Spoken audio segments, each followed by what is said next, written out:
My name is Katherine Harrison. I'm 25, and for years I've poured my energy into a small children's daycare my family runs. I'm the one wiping tears, calming tantrums, staying late to clean up glitter explosions and spilled juice. I don't complain because I've always believed that when you love what you do, the reward will come, eventually. At least, that's what I told myself. One evening, I was finishing up paperwork in the tiny office when my mom walked in with my older sister. I barely looked up until my sister's phone buzzed loudly on the desk. A huge payment notification flashed across her screen, the kind you only see in commercials. My sister's eyes widened. Then she smirked and tilted the screen so Mom could see better. "Wow, that hit fast," she said casually. "Thanks for the transfer. You really didn't have to pay me that much." My heart skipped. Pay her? For what? "Wait," I blurted out before I could stop myself. "You got paid for helping at the center?" My mother didn't even hesitate. She scoffed, waving a hand at me like I was being ridiculous. "Of course I paid your sister. She did a professional project. Your family, so you work for free." My sister leaned back in her chair, that smug little smirk never leaving her face as the notification still glowed between us like a slap. In that moment, something cracked inside me. Every late night, every unpaid extra shift, every time I'd told myself, "They'll notice one day," suddenly felt like a joke told at my expense. I swallowed hard, my pride burning more than my eyes. Without a word, I left. But days later, something unbelievable happened. Have you ever been told that you owe your family free labor while watching someone else get paid in front of you? Stay with me until the end of this story to see how I turned that cruel sentence back on them in a way they never saw coming. The next morning, I walked into the daycare with a knot in my stomach. On the outside, nothing had changed. Children running around, parents rushing in and out, the faint echo of cartoons drifting from the playroom. But inside me, a switch had flipped. I couldn't unhear my mother's voice. "Your family, so you work for free." I'd always thought I was doing something meaningful here, not just for the kids, but for my family. I helped design the learning schedule, decorated classrooms, even came in on weekends to set up special activities. I'd assumed we were all sacrificing together. But now I knew there were two different rulebooks, one for my sister and one for me. By lunchtime, my older sister finally breezed in, heels clicking on the hallway tiles. For years, I just called her my sister when talking about work. But at that moment, the name felt like a line being drawn. Samantha. She wore a sharp blazer, hair perfectly styled, looking like she was headed to a board meeting instead of a daycare. "Rough night?" she asked, glancing at me with a smug little half-smile as I wiped paint off a table. I forced a neutral tone. "Busy. The kids had an art day. How was your night?" I already knew the answer. "Rich." She shrugged. "Pretty good. Mom finally compensated me for that project I did. You know, branding, marketing, all those things you don't really get. It's about time someone around here recognized a professional contribution." My jaw tightened. "So, she paid you for that?" "Obviously." Samantha's eyes gleamed. "You can't expect real work to be done for free. That's just bad business." Real work. The words landed like a punch. I set down the cloth and turned to face her fully. "What about my work? The lesson plans? The parent meetings I cover for you? The days you cancel last minute and I stay late to fix your mess? Is that not real work?" She laughed softly. "You enjoy this. You're good with kids. You're basically doing what you'd be doing anyway. It's not the same as what I do. I bring in visibility, sponsors, and growth. You just maintain things. Besides, Mom told you right? Family helps family. You of all people should understand that." "Funny," I said, my voice low, "because you're family too, but you're getting paid." Samantha's smile sharpened. "Maybe if you learned to think bigger, you'd stop obsessing over pennies." That was the moment I understood something ugly. It wasn't just favoritism. In their eyes, my labor was expected, automatic, disposable. Hers was valuable, professional, billable. I remembered countless times I'd suggested ideas that somehow became Samantha's projects later, with my name scrubbed out. "Did you use my ideas in that project?" I asked slowly. "The sensory play corners, the parent connection newsletter, the social media series with the kids' artwork. Those were mine." She rolled her eyes. "You mentioned things in passing. I'm the one who packaged them into something marketable. That's the difference between a hobbyist and a strategist." Hobbyist, strategist. The labels told me exactly where she placed me on her private ladder. "I'm not your free idea factory," I said, "or mom's unpaid assistant. I deserve to be treated fairly." She leaned in just enough that only I could hear her. "Then stop acting like help and start acting like someone who can't be replaced." Her words lit a spark of rage and clarity inside me. Replaceable? I'd been the one actually keeping the place running while they played businesswoman and visionary. But if they thought I was replaceable, maybe it was time to prove just how deeply I understood this daycare, maybe better than either of them. As she walked away, still basking in her payment glow, a cold thought formed in my mind. If my work had no value here, I needed to figure out exactly what my value had been. To them, on paper. And if they'd been using me all this time, I wanted undeniable proof. Have you ever realized in a single conversation that someone you love doesn't see you as an equal, but as convenient, free labor?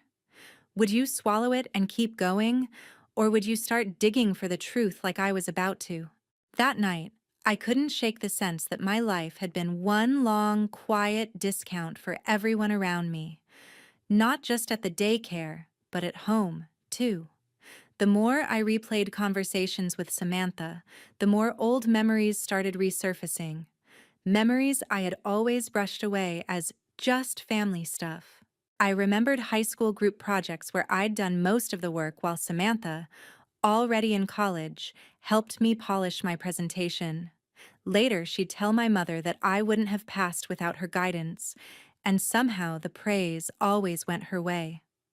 I remembered the time I spent a summer designing a colorful activity wall for the daycare. Months later, my mom mentioned at a family dinner how Samantha's eye for design had transformed the center. My name never came up. It wasn't just about money, it was about being erased. The next day after closing, I decided I couldn't keep this conversation only in my head. I went straight home instead of staying late to tidy up like I usually did. My mother was at the dining table surrounded by folders and printed spreadsheets from the daycare. My heart started pounding. This was where the decisions were made, the ones I was never invited into. "Mom," I said, taking a seat across from her, "we need to talk about yesterday." She looked up over her glasses, already wary. "If this is about your sister getting paid, I thought we'd settled that." "She did specialized work." "No," I replied, surprising myself with how steady my voice sounded. "We didn't settle it. You dismissed me. There's a difference." Her lips pressed into a thin line. "Catherine, don't start. I'm exhausted. Your sister helped rebrand the center. She brought in new families. She negotiated partnerships. That's a different level of contribution. And what I do every day isn't?" I leaned forward. I'm the one parents trust. I'm the one who stays when staff quit suddenly. When a child has a meltdown or a parent needs a last-minute meeting, I handle it. I've given years of unpaid work because you told me we were building something together. "You are being dramatic," she snapped. "We're a family business. Family pitches in. Samantha has her own expenses, a different lifestyle." "There it is again," I cut in. "She gets paid because she has real expenses. What do you think I have? A fantasy life? I pay rent. I have student loans. I buy groceries. Why is her time worth money and mine worth a thank you text, if that?" Her eyes flashed. "Because she takes on responsibilities you don't. You're good with kids, but she carries the brand, the image." I almost laughed. The brand that's built on my work with those kids, on the photos I took, the programs I created, the relationships I built. She packages what I do, and you write her a check for it. That's not image. That's using me as free material. She slammed her pen down. Don't you dare accuse me of using you. I've given you a place to work, to gain experience. Most mothers would kill for a daughter who can be part of the family's legacy. You should be grateful. There it was again. That word that scraped across my nerves. Grateful. Grateful for what? I asked quietly. For being invisible on the payroll? For watching my ideas be presented under someone else's name? For hearing you say, to my face, that my role is to work for free because I'm family? My mother's shoulders stiffened. She avoided my eyes, flipping a spreadsheet as if the numbers on it mattered more than what I had just said. Life isn't always fair, Catherine. We all have roles. Samantha is the face. You're the heart. Not everything has to be balanced dollar for dollar. Funny, I said bitterly, because the dollars all seem to go in one direction. For a moment, there was silence. Then she pulled in a deep breath. If you don't like it, no one is forcing you to stay. But don't accuse me of being unfair when you chose this. You chose to help. You chose to be here. That sentence hurt more than all the others combined, because it twisted my loyalty into consent. I chose to believe you'd do right by me, I answered. That's not the same thing. Her phone buzzed with a new notification. She picked it up, glanced at it, and muttered, I don't have time for this. We'll talk later. But we both knew later meant never. I stood up slowly, something raw and sharp forming inside me. If she wasn't going to admit the imbalance, I needed another way to show it. To her, to Samantha, to myself. Have you ever realized that the people you trusted most were quietly benefiting from your loyalty while calling it love or family duty? At what point does helping turn into being used? And how would you prove it if no one wants to listen? I left the house feeling hollow, like someone had scooped out everything soft inside me and replaced it with cold steel. I didn't go back to my apartment right away. Instead, my feet carried me to the small park a few blocks away, the one I'd retreated to after long days at the daycare. Not to cry, not this time, just to think. I sat on a bench, replaying the conversation with my mother in my head, dissecting every excuse she'd given. Family business, legacy, grateful. Words that sounded noble until you looked at the bank transfers behind them. Kath? A familiar voice called out. I turned to see James walking toward me, hands in his pockets. He'd been my friend since college, the kind of friend who noticed when I was off, even when I tried to hide it. You look like you're about to punch the sky, he said, sitting beside me. What happened? It's my mom and my sister, I said, exhaling slowly. It's always them. He gave me that patient look he always did when he knew I needed to unload. So I told him. The payment notification on Samantha's phone, my mother's sentence about family working for free, the condescending comments, the argument at the dining table.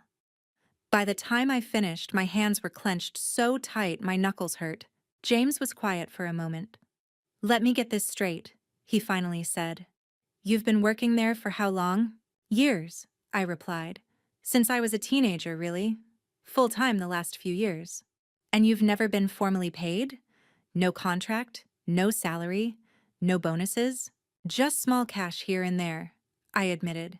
She calls it pocket money when she remembers. But no, nothing official.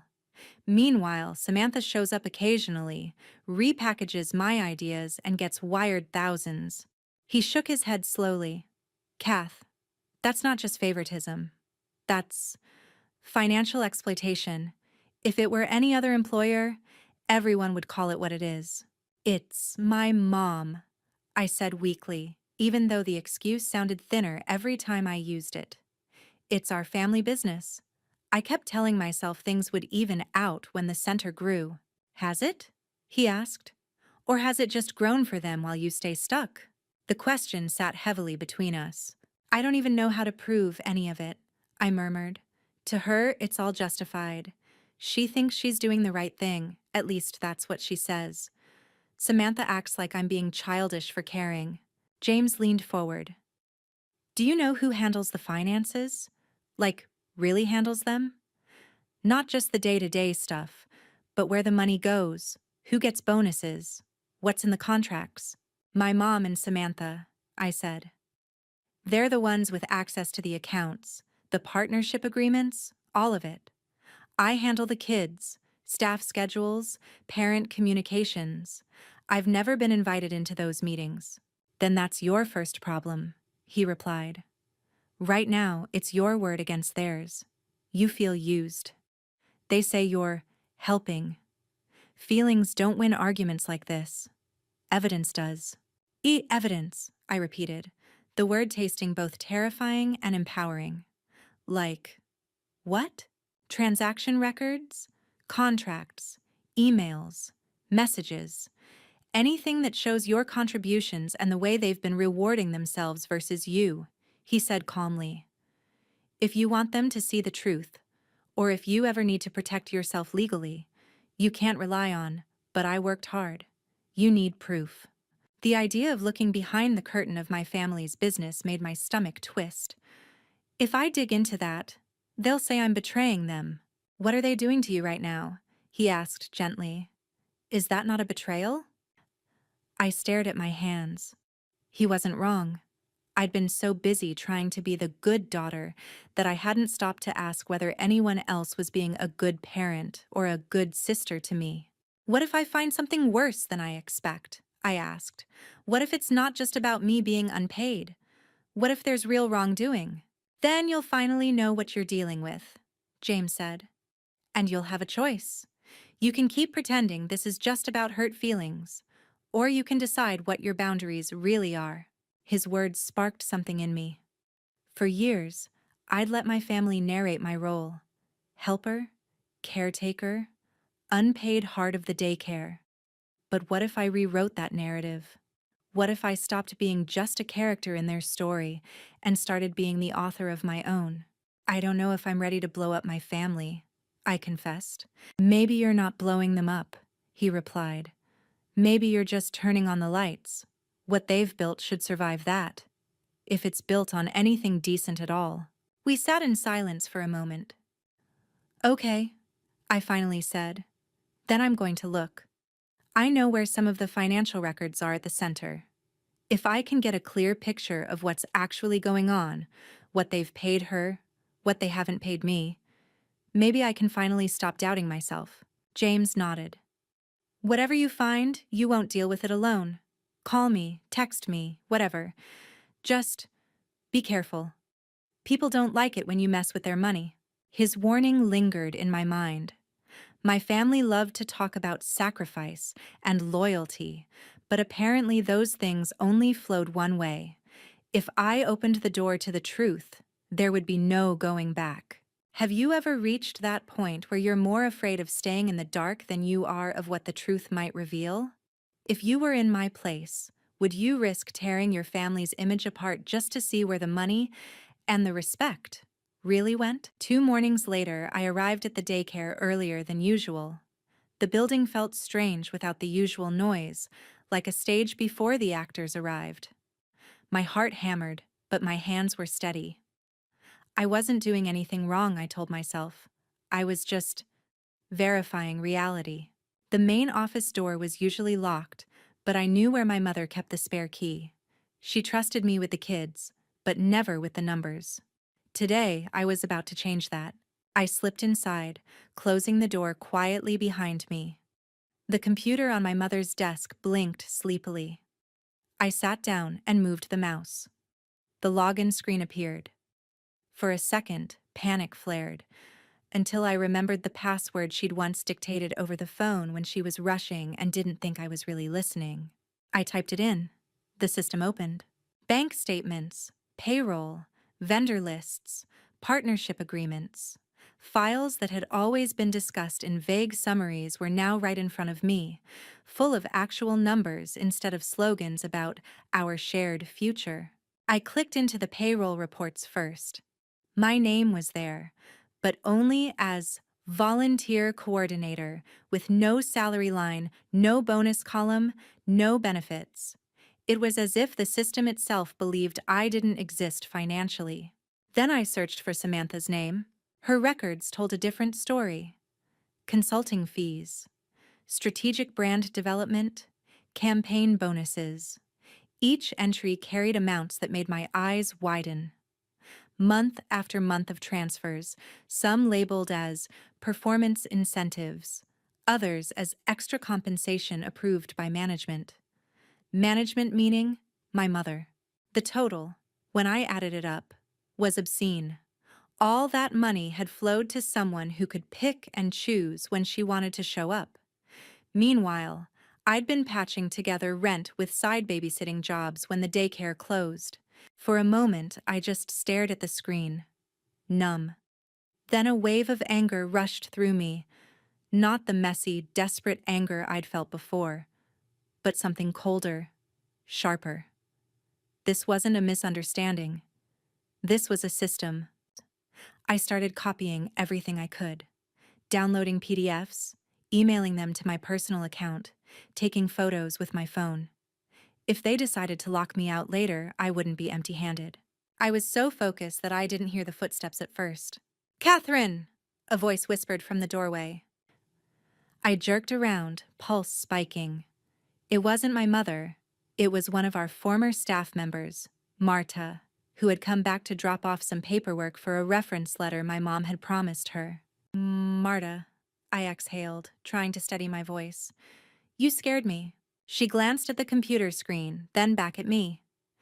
"You're not supposed to be in here, are you?" "Depends on who you ask," I said. "I'm trying to understand why I've been working for years and never seen a formal paycheck while my sister has been getting bonuses big enough to buy a car." Marta's expression shifted from surprise to something that looked like recognition. "So, you finally noticed?" "What do you mean?" I demanded. "Did you know about this?"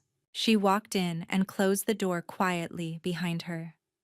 "I didn't know the exact numbers," she said slowly, "but I knew something was off.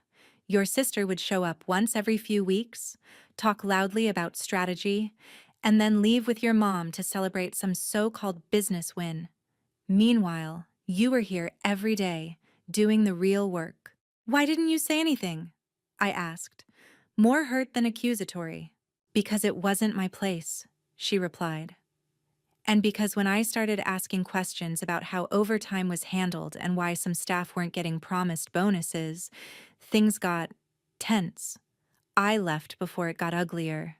My chest tightened. "Wait, other people were being underpaid too?" She hesitated, then pulled out her phone. "I wasn't going to get involved again," she said, "but if you're finally ready to see what's going on, you should know everything." She scrolled and opened her voice recording app. "I didn't plan to use these, but I recorded a couple of meetings. I wanted protection in case they tried to blame me for anything. Your mom and sister liked to talk in the office when they thought no one was around." She tapped one recording and hit play. My mother's voice crackled through the speakers. "Catherine loves those kids. She'd never leave, even if we don't put her on payroll yet. She knows this is all for the family." Then Samantha's voice. "Why pay her when she's already doing it for free? Once we grow more, we'll see. Right now, we need to reward the work that actually brings in money." I felt physically sick. Another recording. Marta's own voice asking about unpaid overtime. My mother brushing her off. Samantha suggesting they phase out anyone who complained too much. My stomach churned listening to how casually they dismissed people's livelihoods, including mine, as emotional overreactions. Marta paused the audio. "This is why I left," she said quietly. "It wasn't just favoritism, it was a mindset. Anyone who pushed back was difficult or ungrateful. I didn't want to stick around and become the next problem to be phased out." My hands shook as I took her phone and forwarded the files to myself. "Thank you," I managed. "You didn't have to share this." "Maybe I did," she replied. "Because, Catherine, whatever you decide to do next, you need to know you're not imagining things. You're not being dramatic. This is real, and it's wrong." Footsteps sounded in the hallway again, this time heavier, more familiar. My mother's voice carried through the door, talking to a parent on the phone. I scrambled to close the files and log out, my heart pounding. Go, Marta whispered. We'll pretend we were just talking about my reference letter. By the time my mother pushed the door open, I was standing at the side of the desk, chatting casually with Marta about her job applications. My mother barely glanced at us, her eyes already on the stack of folders. But I saw her differently now. Not just as my mother, not just as a tired business owner, as someone who had made very deliberate choices about whose work counted, whose didn't, and who deserved to be compensated for their loyalty. I left the office that day with more than just suspicion. I left with proof. If you discovered recordings of your own family calmly justifying why you, and others, deserve to be underpaid or unpaid, would you confront them quietly, or would you be tempted to make sure they could never deny it again? Once I had the documents and recordings, my anger shifted into something more strategic. Rage alone wouldn't change anything. I needed a plan, one that would force my mother and Samantha to face what they'd done without giving them a chance to bury the evidence or spin the story. James was the first person I showed everything to. We sat in my small kitchen that evening, laptop open, files spread out, my phone playing those uncomfortable recordings on low volume. He listened without interrupting, his jaw tightening more with every new piece of information. This isn't just unfair, he finally said. This is systemic. They built this entire setup on the assumption that you'd never push back. Yeah, I said, my voice steady. They counted on my loyalty. My silence. What do you want to do? He asked. I want them to stop pretending this is love, I replied. I want them to admit what they've done. And I want it to have real consequences. Not just for me, but for everyone they've treated like this. You could go straight to a lawyer, he suggested, or to whatever board oversees child care centers in the city. I could, I said slowly, and maybe I will. But first, I want them to hear their own words. I want them to know I know. After everything I've given them, they owe me at least that much. So we crafted a scenario they couldn't easily escape from. I invited my mother and Samantha to dinner at my apartment, framing it as a family meeting about the daycare's future. I said I had some ideas for growing the business and wanted to talk about formalizing my role. The words tasted ironic, but believable. Finally, my mother had said on the phone, you're thinking about the bigger picture. Samantha will bring some proposals too. Perfect. The night of the dinner, I set the table simply but carefully. It wasn't about impressing them. It was about control. James was there, not as a visible ally, but as a neutral friend who was curious about investing in childcare in the future. His presence made the setting feel less like an ambush and more like a serious conversation. They arrived dressed like they were heading to a pitch meeting. Samantha carried a laptop bag. My mother clutched a folder. Wow, this looks nice, Samantha said as she walked in. You didn't have to go all out. I didn't, I replied. I just wanted us all in the same room, without kids or clients or distractions, to talk honestly. We ate for a while, conversations circling around safe topics: work, the economy, future plans. My mother mentioned how lucky I was to have a secure place in the family business. I almost choked on my drink. Finally, I set my fork down. I think it's time we talk about compensation, I said. The air shifted. My mother glanced at Samantha, then at me. Compensation? For my years of work, I clarified. For the roles I've taken on without a formal contract. For the fact that I've been working as full-time core staff while being treated as a volunteer on paper. Catherine, my mother began, already exasperated. We've talked about this. The daycare hasn't been profitable enough to pay you a full salary yet. Your sister's contributions are documented, I cut in. Very clearly, in the payroll reports, in the bank statements, in the line items labeled consulting fees and strategic development, and performance bonuses. I know exactly how much she's been paid. I know how often. I know for how long. Samantha's eyes narrowed. Have you been snooping through confidential files? I met her gaze. I've been reading records from my workplace. Records that directly affect me. My mother's voice hardened. That information is sensitive. You had no right. I had every right, I said, my own voice rising now. Because while those records show tens of thousands going to Samantha, they show zero going to me. Zero. For years. While you've both talked about family sacrifice and shared legacy, they shifted uncomfortably. I didn't give them space to recover. I also know what you say when you think no one else is listening, I continued. I picked up my phone, opened the recording Marta had given me, and hit play. The room filled with my mother's voice. Catherine loves those kids. She'd never leave, even if we don't put her on payroll yet. She knows this is all for the family. Then Samantha's. Why pay her when she's already doing it for free? My mother's face went pale. Samantha's went red. That's taken out of context, my mother said quickly. We were under pressure. I have multiple recordings, I cut in, and documents, and timestamps. How much more context do you need? Samantha snapped. So what? You're spying on us now. This is psychotic, Catherine. Marta recorded those meetings to protect herself, I replied. Because when she questioned unpaid overtime and missing bonuses, you labeled her difficult and talked about phasing her out. You turned people's loyalty into leverage, including mine. James, who had been quietly observing, finally spoke. From an outside perspective, he said calmly, this looks very bad, especially if the daycare were ever audited, or if someone filed a formal complaint. My mother's head swiveled toward him. And who exactly are you? Someone who cares about Catherine, he answered, unfazed. And someone who knows this could seriously damage the daycare's reputation and licensing if it went beyond this room. Samantha glared at me. Is this your plan? Blackmail us? Threaten to destroy everything we've built? No, I said evenly.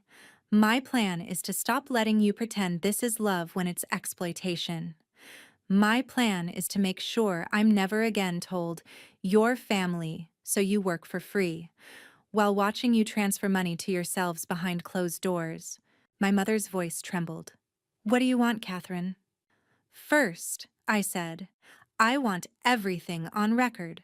Back pay for my years of work, at a fair rate. A formal contract with a salary, benefits, and clear responsibilities. Transparent payroll for all staff, not just your favorites. And a written commitment to change the way compensation decisions are made. And if we say no? Samantha challenged. I held her gaze. Then I file what I have, with the board that licenses daycare centers, with a lawyer, with anyone who needs to see it. The silence that followed was heavier than anything I'd felt before. For the first time, I watched my mother calculate risk, not just emotion. She looked at James, at the phone in my hand, at Samantha, whose bravado had finally begun to crack. You'd do that? My mother whispered. To your own family? You already did this to me, I answered softly. I'm just refusing to let it stay hidden. Have you ever seen the people who hold power over you realize, in real time, that you no longer fit neatly in the box they built for you? If you were sitting at that table, surrounded by family who'd profited from your silence, would you back down? Or would you finally force them to choose between change and exposure? The weeks after that dinner felt like living in a different universe, one where everyone moved more carefully, as if the ground could split open at any moment. At first, my mother tried to negotiate in small, safe steps. She offered me a modest salary to start, insisted that back pay was complicated, and suggested we gradually introduce transparency measures for other staff. It was the same old pattern, do the least possible and hope my love for the family would do the rest. But something in me had changed. Once you've seen the spreadsheets and heard the recordings, you can't unknow them. You can't go back to calling exploitation helping. I've spoken to a legal advisor, I told her one afternoon in the office, my voice calm. They confirmed that what's been happening is not just morally wrong, but potentially actionable. Underpayment, misclassification, misuse of funds earmarked as bonuses for staff. If you want to fix this quietly, it has to be real. No half measures. She looked tired in a way I'd never seen before, not just physically drained, but emotionally cornered. "You'd really drag this through the mud?" she asked. "Our name, our reputation, everything we've built?" "You did that the moment you decided some of us deserve to be invisible," I said. "I'm giving you a chance to repair it before someone else forces you to." It wasn't just a bluff. I'd already spoken with Marta and one other ex-staff member who had similar stories. If my mother chose denial over change, I wouldn't be standing alone. Eventually, the fear of outside consequences outweighed her desire to control the narrative. A formal audit was initiated, internally first, then with the help of an external accountant she begrudgingly hired. The numbers laid everything bare: years of skewed bonuses, unexplained consulting fees, missing staff incentives. Samantha's name popped up again and again in places it didn't belong. The fallout came in waves. Samantha was forced to resign from any official role connected to the daycare. My mother tried to frame it as a mutual decision and time for her to explore new opportunities. But the truth was simple. Her shadow consulting had become a liability. The repayment plan they eventually agreed on meant that a chunk of those bonuses had to be returned to the business or redistributed to staff who had been shortchanged. For someone who had built her identity on always landing on top, the public absence from the daycare's website and social media hit Samantha harder than she let on. The message was clear. Her days of cashing in on my work, unseen and unchallenged, were over. As for me, my role was finally defined in ink, not just an expectation. We drafted a contract with a lawyer's oversight, a real salary, benefits, back pay, not everything I technically deserved, but enough to prove that my mother understood the difference between family helping and family being exploited. All staff roles were reviewed and adjusted. Time tracking became mandatory. Bonuses were documented and shared transparently with the team. Some days, looking at my name on the payroll, I felt a strange mix of satisfaction and grief. This was what I'd wanted for so long, but I resented how hard I'd had to fight for something that should have been basic respect. My relationship with my mother didn't magically heal. There were awkward silences, apologies that came out clumsy and incomplete, moments where she slipped back into old habits, and I had to calmly remind her that things were different now. "Do you really think I never loved you?" she asked me once, voice tight. "I know you loved me," I answered. "But love that asks one person to give everything and another to collect the rewards isn't the kind of love I'm willing to accept anymore." As for Samantha, our interactions became rare and brittle. She oscillated between anger and defensiveness, blaming me for ruining her comfortable setup. "You could have just kept this between us," she said during one bitter phone call. "We're sisters." "We are?" I replied. "That's why I gave you the chance to face it in a private room before anyone else saw it. You chose denial. I chose myself. I won't pretend it didn't hurt. There were nights I lay awake wondering if I'd gone too far, if I'd permanently fractured my family for the sake of money and principle. But then I'd remember the moment my mother said, she'd never leave, even if we don't pay her. And I'd realize this wasn't just about money. It was about what they believed I was worth. In the daycare itself, something else shifted too. Staff who had once been afraid to ask questions started speaking up. One of the newer teachers pulled me aside and said, "Thank you for whatever you did. I don't know the details, but things feel safer now." That meant more to me than any line on a contract. As for me, I stopped seeing myself as just the girl who loves the kids. I started seeing myself as someone whose work, time, and boundaries mattered. Maybe I'd stay at the daycare for years. Maybe I'd eventually open my own center or move into advocacy. But whatever I did, I knew one thing. No one would ever again be allowed to hide exploitation behind the sentence, "Your family, so you work for free." If your own mother told you that your love meant you didn't deserve to be paid, while your sibling cashed in on your effort, what would you do? Would you stay quiet to keep the peace? Or would you risk breaking the illusion of perfect family to build something more honest, even if it changed everything forever?